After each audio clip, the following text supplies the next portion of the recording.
Welcome to this episode mutual globe से मैं राहुल नारायण। नमस्कार, मैं मनोज श्रीवास्तव म्यूचुअल ग्लोब से। इस डिस्कशन को स्टार्ट करने के पहले मेरी रिक्वेस्ट रहेगी कि आप लोग इस चैनल को ज़रूर सब्सक्राइब करें। आपको ये एपिसोड अच्छे लगें तो प्लीज़ अपने फ्रेंड्स के साथ शेयर करें और इसको लाइक भी करें। और आज का एपिसोड हम लोगों ने थोड़ा सा बिगिनर्स को ध्यान में रख के बनाया है, या वो लोग जिनको म्यूचुअल फंड्स के बारे में ज़्यादा नहीं आइडिया है। तो इस एपिसोड का पर्पस रहेगा हम उन बेसिक्स को डिस्कस करें। अब उस इन्वेस्टर के एंगल से बात करते हैं। अब उसको इन्वेस्ट करना है, now what should he do, कैसे जाए, what is the first step and then the second step. Investment की जो तुमने बात पूछी, इन्वेस्टमेंट ट्रेडिशनली तो ये है कि भाई आप ट्रेडिशनली, चूँकि हम लोग तो सन 2000 से इन्वॉल्व हैं, तो 25 साल हो गए। तो भाई ऐसा है कि म्यूचुअल फंड के ऑफिस जाइए, या म्यूचुअल फंड का जो डिस्ट्रीब्यूटर होगा वो आपके पास, आपके ऑफिस आएगा, आपके घर आएगा, और जिस स्कीम में आप इन्वेस्ट करना चाह रहे हैं उसके हिसाब से फॉर्म भरा जाएगा। आपका नाम, फादर का नाम, आपका जो और बैंक डिटेल्स, पैन डिटेल्स आपसे चेक लिया जाएगा और जाके म्यूचुअल फंड के ऑफिस में जमा कर दिया जाएगा और वो आपका इन्वेस्टमेंट हो गया। नॉर्मली 3 बजे के पहले पहले अगर आपने अपनी एप्लीकेशन फॉर्म दे दिया और आपका पैसा आपके बैंक अकाउंट से निकल के उनके बैंक अकाउंट में चला गया, तो आपका समझिए इन्वेस्टमेंट हो गया। आज शाम को जो एनएवी आएगी उसके बेसिस पर, और आपको कल या परसों में वो एक स्टेटमेंट मिल जाएगा। वो आपका एक तरह से सर्टिफिकेट जैसा हो गया कि हाँ भाई आपका इन्वेस्टमेंट हो गया। 3 बजे का कट ऑफ टाइम है, 3 बजे के कट ऑफ एप्लीकेशन दे दें और बैंक से पैसा भी चला जाए, पैसा भी तो इन्वेस्टमेंट हो गया। हो गया। ठीक है, आज शाम के एनएवी पे हो गया। एनएवी को हम आगे डिस्कस कर लेंगे क्या होता है। ये बिल्कुल ट्रेडिशनल तरीका था। उसके बाद से तो 25 साल में तो बहुत तरक्की कर गया हिंदुस्तान। तो अब ये है कि वो ऑनलाइन भी इन्वेस्टमेंट हो सकता है, तो म्यूचुअल फंड की वेबसाइट से भी हो सकता है। बहुत सारे ऐप्स हैं, बहुत सारे ब्रोकर्स ने कर रखा है, तो आप वहाँ भी जा कर के कर सकते हैं। और आप अगर खुद ना कर पाएँ तो म्यूचुअल फंड के ऑफिसर की हेल्प ले लें, जो ब्रोकिंग वाली फर्म्स हैं उनके ऑफिसर की हेल्प ले लें। घर में यंगस्टर, आपके छोटे वाले बच्चे जो यंग हों उनकी हेल्प ले लें। अगर आप नहीं कर पा रहे हैं, आप समझो मेरी एज की अगर है, तो आप उनकी हेल्प ले लें, वो ज़्यादा अच्छे से समझ जाएंगे। उसमें क्या होगा, उसमें कोई फिजिकल फॉर्म नहीं होगा, ऑनलाइन डिटेल्स भरे जाएंगे, ऑनलाइन ही बैंक अकाउंट से पैसे निकलेंगे। शर्त वहाँ भी यही होगी, 3 बजे के पहले अगर एप्लीकेशन फॉर्म सबमिट हो गया, पैसा आपके अकाउंट से निकल गया, तो आपका इन्वेस्टमेंट हो गया। ये 3 बजे का टाइम है। कुछ एक स्कीम में 1 बजे 1:30 बजे का भी टाइम होता है। तो वर्ड ऑफ कॉशन, जब भी इन्वेस्ट करने जा रहे हैं उस वक्त क्या रूल प्रिवेल कर रहा है वो इंश्योर कर लीजिए। बेटर है कि फोन करके पूछ लें म्यूचुअल फंड में जिसमें इन्वेस्ट करने आ रहे उसकी हैं, वेबसाइट में चले जाएं, वेबसाइट में वहाँ जाके चेक कर लें। जैसे ये इन्वेस्ट करने का तरीका हो गया, रिडीम मतलब उसे पैसा निकालने का क्या मैकेनिज्म हो गया। अब बात आ गई, ये समझ लिए वैसे हो गई जैसे आप, अगर मैं उसको बैंक से कोरिलेट करूं कि बैंक एफडी बनवानी होती थी तो क्या करते थे, बैंक जाते थे और बैंक जाके फॉर्म भरते थे, पैसा निकलता था आपके अकाउंट से और आपको एफडी मिल जाती थी, या सेविंग्स बैंक अकाउंट में आप जमा करते थे। अब आप कहेंगे मुझे पैसा निकालना भी तो है, जरूरत पड़ेगी या जो भी मेरी प्लानिंग है, तो उसको आप टेक्निकली रिडेम्पशन बोल रहे हैं। तो रिडेम्पशन में भी वैसे ही सीन है, या तो म्यूचुअल फंड के ऑफिस जाइए, उसको ट्रांजेक्शन स्लिप बोलते हैं रिडेम्पशन के लिए, वो भर दीजिए। बड़ा सिंपल सा होता है, 2-3 डिटेल्स देने होते हैं आपको, अपना फोलियो नंबर देना होता है, कितनी आपको अमाउंट चाहिए, किस स्कीम से चाहिए, और आप साइन करके दे दीजिए, तो वो आपको पैसा बैंक अकाउंट में दे देगा। नॉर्मली ये आप जब भी करें तो एक बार चेक कर लें म्यूचुअल फंड के ऑफिस से या वेबसाइट से। एज ऑफ डेट इक्विटी में अगर आपने डाल रखा है, तो अगर आज आपने 3 बजे के पहले अपनी वो एप्लीकेशन म्यूचुअल फंड के ऑफिस में जाके आपने सबमिट कर दी हार्ड कॉपी, या आपके डिस्ट्रीब्यूटर ने जाके सबमिट कर दी, या अगर आप ऑनलाइन रिडेम्पशन कर रहे हैं तो वेबसाइट पे जाके 3 बजे के पहले कर दी तो T+2 transaction plus 2 days. Monday को अगर आपने 3 बजे पहले सबमिट कर दी तो वेडनेसडे को पैसा आपके बैंक अकाउंट में ऑटोमेटिकली आ जाना चाहिए। ये सिस्टम रिडेम्पशन का है। वर्ड ऑफ कॉशन, आपने फ्राइडे को सबमिट किया एप्लीकेशन तो सैटरडे संडे म्यूचुअल फंड का ऑफिस वर्किंग बंद रहती है, तो T+2 आपको ट्यूसडे को मिलेगा। Again word of caution, Friday को आपने सबमिट की, सैटरडे संडे बंद था, मंडे को कोई दीपावली थी, कोई दशहरा था, कोई होली थी, तो उन दिन में कुछ काम नहीं हो पाएगा, तो T+2 वैसे काउंट होगा वर्किंग डेज के स्टॉक मार्केट उस दिन बंद ना हो। तो ट्रांजेक्शन प्लस 2 डेज है, उसके लिए है, इक्विटी के लिए है। डेट फंड के लिए T+1 है, यानी आज आप सबमिट करेंगे कल आ जाएगा, बट वो टाइम टू टाइम चेंज भी हो सकता है, तो वो वेरीफाई जरूर करें। राइट। आपने एक टर्म बोला था कि उसमें फोलियो फिल करना पड़ेगा ट्रांजैक्शन स्लिप में, फोलियो क्या हुआ? फोलियो एफडी के इन्वेस्टर के हिसाब से बात कर रहा हूँ, जैसे आपको एफडी मिलती थी तो एक एफडी पे नंबर पड़ा होता था, वरना कैसे पता चलेगा कि भाई राहुल नारायण ने 1 लाख रुपए जमा किए हैं, तो वो एक फोलियो जैसा, we don't call it certificate, we call it folio, तो एक फोलियो नंबर होगा, वो यूनिक सा नंबर होगा, यूनिक अकाउंट नंबर हो यूनिक अकाउंट नंबर हो गया आपका उस म्यूचुअल फंड में। आपने अगर एसबीआई में किया है, एसबीआई की लार्ज कैप इक्विटी फंड में से 1 लाख रुपए, तो आपको फोलियो जनरेट होगा। राइट।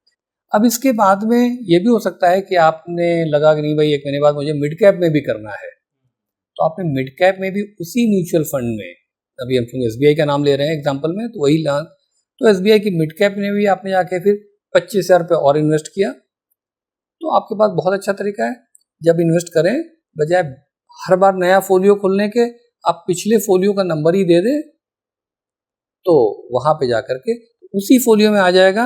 लार्ज कैप में 1 लाख रुपए इन्वेस्ट हुआ, मिड कैप में 25,000 हुआ, फ्लेक्सी कैप में 50,000 हुआ, इन्वेस्ट हुआ, अमाउंट इन्वेस्टेड। और फिर जब आप चाहेंगे कि भाई मेरा फोलियो दे दिया जाए, या आजकल आप ऑनलाइन भी निकाल लेते हैं, तो उस दिन की एनएवी के बेसिस पे उसकी करंट वैल्यू भी आपको दिखाई पड़ जाएगी। ठीक है। तो रिडेम्पशन के वक्त वो फोलियो नंबर आपको मेंशन करना पड़ेगा। फोलियो नंबर किस स्कीम में है और कितना पैसा चाहिए। ठीक है। अब जैसे फॉर एग्जांपल मैंने लार्ज कैप में इन्वेस्ट किया है और मुझे थोड़ा पैसा मिड कैप में ले जाना है उसी म्यूचुअल फंड में, तो क्या मैकेनिज्म होगा? तो मैं समझा रहा हूँ, थोड़ा सा 1 आध मिनट ज़्यादा लग जाएगा। एक तरीका तो ये कि आप ऐसा कीजिए, लार्ज कैप से पहले पैसा निकाल लीजिए, मतलब रिडेम्पशन लगा दीजिए, बैंक में पैसा है, बैंक में पैसा आ गया, T+2 पे आया, और फिर उसके बाद जाके इन्वेस्ट कर दीजिए। एक तरीका ये हुआ ना। आपको भाई आपकी बैंक अकाउंट में पैसा था, आपको फ्रिज खरीदना था, तो आप क्या करेंगे, बैंक अकाउंट से पैसा निकालेंगे और फ्रिज की दुकान में जाएंगे और वहां से लेंगे। लेकिन यहाँ पे ऐसा नहीं, सुविधा दी गई है कि आपने कहा साहब मैं लार्ज कैप से कुछ पैसा 25,000 रुपये में निकाल के फ्लैक्सी कैप में ले जाना चाह रहा हूँ, same mutual fund, I repeat same mutual fund. तो जैसे ट्रांजेक्शन स्लिप की भी हमने बात की थी, रिडेम्पशन के लिए होती है, उसी तरीके से स्विच के लिए भी वो ट्रांजेक्शन स्लिप काम करती है। फोलियो नंबर भर दिया, अपना जो नाम वगैरह है वो भर दिया आपने, उसके बाद में किस स्कीम कितना पैसा ले जाना है आपने लिख दिया, from large cap to flexi cap 5,000 रुपये ले जाना है। नीचे आपने सिग्नेचर कर दिया। अभी सिग्नेचर पे आते हैं, कौन सिग्नेचर करेगा। ये आपने जब सबमिट कर दिया तो आपका पैसा लार्ज कैप से निकल जाएगा और जिस स्कीम में से फ्लैक्सी कैप, हमारे एग्जांपल में फ्लैक्सी कैप में जाके इन्वेस्ट हो जाएगा। क्लियर? यहाँ पे भी ध्यान रखें, जो रूल T+2 का इक्विटी के रिडेम्पशन में लागू हो रहा था वही स्विच में भी लागू होगा। कई बार लोग लेके आते हैं कि साहब मैंने स्विच किया था समझो 10 तारीख को, और जब स्टेटमेंट नेक्स्ट डे आया उसमें दोनों कैटेगरी वाली स्कीमें हैं। हमारे इस एग्जांपल में एसबीआई का फोलियो है जिसमें लार्ज कैप में ही पैसा है, मिड में भी है, फ्लैक्सी में भी है। अब लार्ज से 10,000 रुपये निकाला गया और फ्लैक्सी में चला गया, नेक्स्ट डे जब फोलियो आया वो मेल से आ जाता है, अगर आपने मेल आईडी डाली हुई तो मेल से आ जाता है।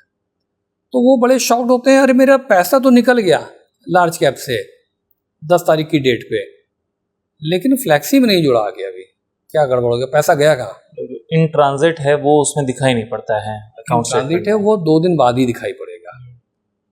तो 10 तारीख को निकल जाएगा, 12 को जाएगा। लेकिन एटलीस्ट स्कीम में नीचे लिख के आ रहा होगा कि क्या हुआ है, रिडेम्पशन हुआ है, स्विच हुआ है, वो आ जाएगा, वो आ जाएगा। लेकिन उस कैटेगरी में जहाँ उस स्कीम में जहाँ आप ले जाना चाह रहे हैं वहाँ पे रिफ्लेक्ट T+2 के हिसाब से ही होगा। और बीच में अगर सैटरडे संडे होली दिवाली पड़ गई तो वो गैप और हो जाएगा। कई बार लोग परेशान हो जाते हैं, 4 दिन हो गए मेरा पैसा पता नहीं कहाँ गया और म्यूचुअल फंड का ऑफिस तो बंद है, किससे बात करूँ? तो ये उनकी सहूलियत के हिसाब से है। ठीक है, ठीक। उसका जब इन्वेस्ट करते हैं हम लोग तो उसमें नॉर्मली फॉर्म में होता है कि डिविडेंड ऑप्शन में करना है या ग्रोथ ऑप्शन में करना है, तो ये क्या डिफरेंस हुआ?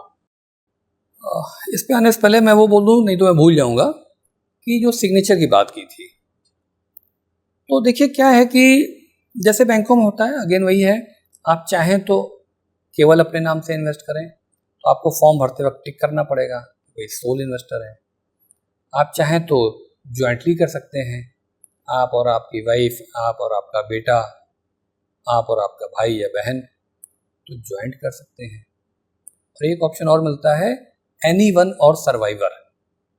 तो अगर 2 लोग हैं, 3 लोग हैं, 3 से ज़्यादा नहीं कर पाते हैं, तो अगर एनीवन और सर्वाइवर हैं तो मान लीजिए सोल इन्वेस्टर है मिस्टर ए और उसके बाद फिर बी हैं और सी हैं और आपने टिक कर रखा है एनीवन और सर्वाइवर, तो इन तीनों में से कोई भी, वो एनीवन में आ जाएगा, अभी सर्वाइवर की बात नहीं आई, तो कोई भी साइन करेगा तो वो भी एक सहूलियत है।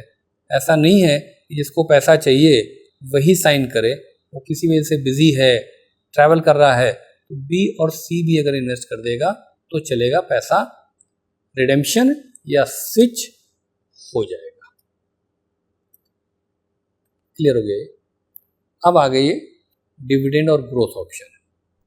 देखिए डिविडेंड और ग्रोथ ऑप्शन का एंगल क्या है कि एक पर्टिकुलर पर्सन है जिसने पैसा 1 लाख रुपए लगा दिया और उसके बाद उसको जल्दी पैसे की ज़रूरत है नहीं, किसी भी रेगुलर फ्रीक्वेंसी पे है नहीं पैसा उसको, तो उसको 2 ऑप्शन म्यूचुअल फंड देता है, भाई डिविडेंड ले लो, टाइम टू टाइम हम डिक्लेयर करेंगे, या ग्रोथ ऑप्शन ले लो, तो मुझे पैसा भी चाहिए ही नहीं, जब चाहिए होगा तब तो मिल जाएगा ना, तो वहाँ तब मिल जाएगा, तो वो he will take growth option. तो जिस दिन उसने इन्वेस्ट किया और जिस NAV पे इन्वेस्ट किया, एग्जाम्पल के लिए 10 रुपये के NAV पे इन्वेस्ट किया, 1 साल हो गया, पैसा तो बढ़ ही रहा है, एग्जाम्पल को सिंपल रखते हैं कि 10% ही बढ़ा भी, तो 10 रुपये के NAV 1 साल बाद 10% के हिसाब से बढ़ के 11 रुपये की NAV हो गई। तो आपकी वैल्यू ऑफ इन्वेस्टमेंट तो बढ़ रही है, आपने 10 रुपये के NAV पे 1 लाख रुपए इन्वेस्ट किया था, 1 साल बाद 11 रुपये के NAV पे वो 1,10,000 रुपये हो जाएगा। अननेसेसरली पैसा आए फिर आप उसका करेंगे क्या? अगर उसका कोई यूज़ नहीं है तो खाली हो जाएगा ना पैसा, ऐसे तो लगा हुआ है, अपना कमा रहा है।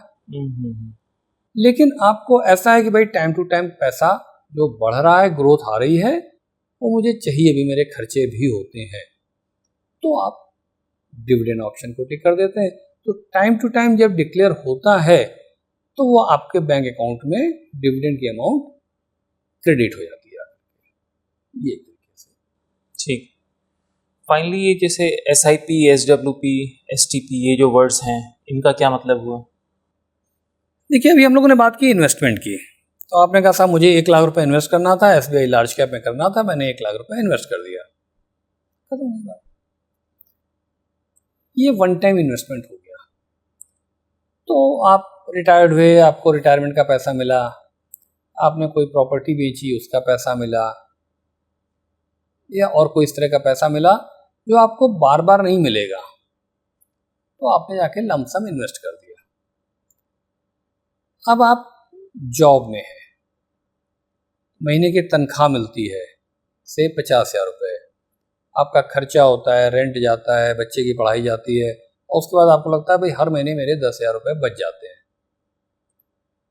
सिंपल, आप हर महीने जाइए म्यूचुअल फंड, हर महीने फॉर्म भर दीजिए और 10,000 रुपये का चेक लगा दीजिए, या यही काम ऑनलाइन कर दीजिए, और हर महीने आपका जो पैसा आपका बच रहा है वो इन्वेस्ट हो जाएगा।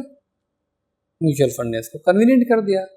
उनका आपको तो मालूम है ना कि हर महीने आप 10,000 रुपये इन्वेस्ट कर सकते हैं, बढ़ेगी ही, आपकी तनख्वाह बढ़ेगी, आप सीनियर होंगे, इतना तो चलता ही रहेगा ना। तो आप जब पहली बार इन्वेस्ट कीजिए, उसी वक्त एक सिस्टमेटिक इन्वेस्टमेंट प्लान SIP का फॉर्म भी भर दीजिए, मैंडेट हम बोलते हैं।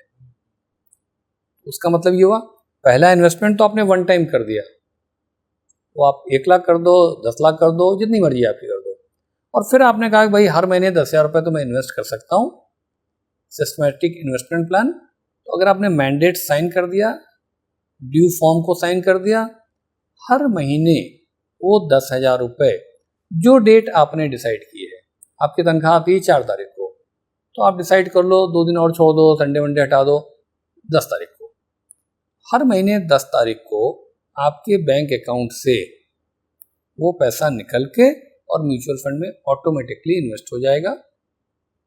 SIP और कुछ नहीं है, SIP केवल एक मैकेनिज्म है, इन्वेस्टर की सुविधा के लिए बनाई गई है कि आपको मालूम है तो आप साल, 2 साल, 3 साल, 5 साल तक आपको फिर कोई पेपर वर्क इन्वेस्ट करने के लिए नहीं करना है, ऑटोमेटिकली इन्वेस्ट होता चला जाएगा। पैसा भी खाली नहीं पड़ा है। आज भी आप देखिए बहुत सारे केसेस में जिन्होंने SIP नहीं किया है, वो पैसा उनके सेविंग बैंक अकाउंट में खाली पड़ा रह जाता है। सोच रहे हैं करें, FD करें, कोई शेयर खरीद लें, कोई बॉन्ड खरीद लें, अच्छा भी करते हैं, अभी तो होली दिवाली आ गई, कुछ खर्चे हैं, कुछ कपड़े खरीदने हैं, कोई बाइक खरीदनी है, तो पैसा अनयूटिलाइज पड़ा रह जाता है। तो SIP आपको कन्वीनियंस भी देती है और डिसिप्लिन भी कर देती है कि भाई वो पैसा तो देखो, समझो कि एज इफ कि मेरा नहीं आता है, क्यों आया और इन्वेस्ट हो गया, अब मुझे बाकी बचे पैसे में ही सब मैनेज करना है। तो वो भी एक एडवांटेज SIP का जाता है। ये SIP हो गया। फिर आए SWP, आप रिटायर हो गए, आपका पैसा आ गया, वन टाइम आपने कर दिया, तो जैसे वहाँ पे हर महीने पैसा आ रहा था इसलिए आपको इन्वेस्ट करना था, इसलिए आपको SIP करना था। अब यहाँ पे आपका रेगुलर पैसा आ नहीं रहा है, आप रिटायर हुए, आपके पास 1 करोड़ रुपए आ गया, आपने जाके जमा कर दिया, और आपने कहा भाई मेरा का खर्चा जो है महीने का 25,000 रुपये है। ग्रोथ तो ज़्यादा हो रही है उस 1 करोड़ पे, बट आपने ग्रोथ ही, मैं सारे पैसे निकाल के क्या करूँगा, मेरे सब काम हो चुके हैं, घर है, गैजेट्स हैं, सब कुछ हैं, मुझे बस 25,000 रुपये चाहिए। तो जैसे SIP में आप मैंडेट देते हैं, फॉर्म भरते हैं, SWP का भी फॉर्म भर देंगे, 25,000 रुपये हर महीने, कब चाहिए, हर 15 तारीख को चाहिए। तो जो आपने 1 करोड़ रुपये इन्वेस्ट किया था, मैं एग्जाम्पल के लिए मान ले रहा हूँ कि आपने किसी इक्विटी स्कीम में किया था जो 12% कमा रही थी, तो 1 करोड़ रुपये साल के अंत में 1 करोड़ 12 लाख हो गए। जरूरी नहीं है, 12 भी हो सकते हैं, कम भी हो सकते हैं, मान लेते हैं। और हर महीने उसी फोलियो से 25,000 रुपये निकल के आपके बैंक अकाउंट में जमा हो गए। कन्वीनियंस हो गई, आपको बार बार बैंक नहीं जाना है, कोई इंस्ट्रक्शन नहीं देना है। हाँ, 25,000 से ऊपर भी चाहिए तो आप अलग से रिडेम्पशन की स्लिप डाल दीजिए। ये SWP एक तरह से निकल के ठीक है। आ रहा है। फाइनली STP तो बड़ी कमाल की चीज़ है। STP में क्या है कि आपने कहा कि साहब, और ये जो लोग थोड़ा सा और ज़्यादा समझ जाते हैं चीज़ों को, उनके लिए बहुत काम की चीज़ है।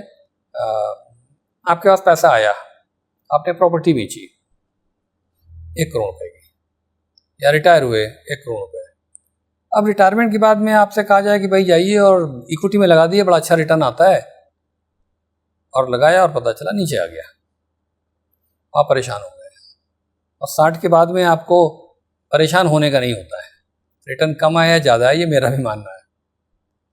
प्रॉपर्टी में आपने बनाया पैसा, मतलब नेचुरली प्रॉफिट किया, और 1 करोड़ रुपए की प्रॉपर्टी बेची, और आपको लोगों ने बताया था साहब इक्विटी बड़ा अच्छा काम किया है पिछले 2 साल में, आप लगा दीजिए।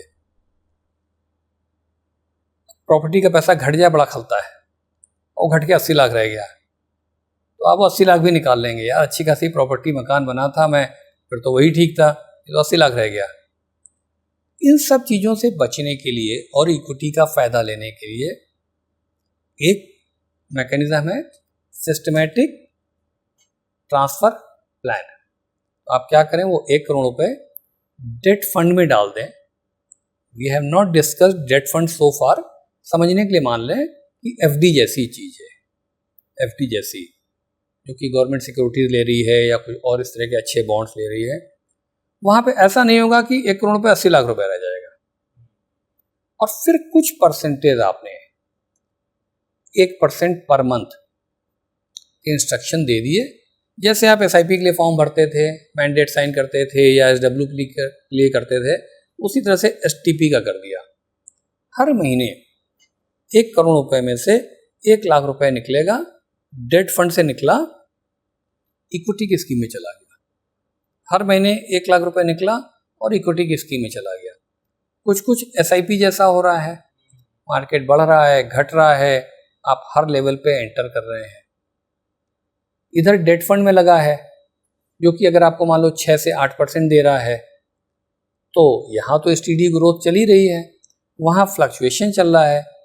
End of the day means end of the year, end of the period of 2 और 3 ईयर्स, आप देखेंगे ये कॉम्बो मिला के डेट फंड से बेटर रिटर्न जनरेट कर देगा। तो ये एसटीपी का रोल है तरह से। ठीक है, तो एक स्कीम से दूसरी स्कीम में ले जाना रेगुलर बेसिस पे, और नॉर्मली ये जो आपने एग्जांपल दिया इसी में नॉर्मली लोग यूज़ करते होंगे इस मैकेनिज्म को। इसी में करते हैं। कई बार लोगों को लगता है कि भाई मुझे इक्विटी में जाना है, बट मैं एसआईपी रूट से जाना चाहता हूँ, और पैसा तो आ गया मेरे पास एक बार में, तो वहाँ भी एसटीपी का रोल काम कर जाता है।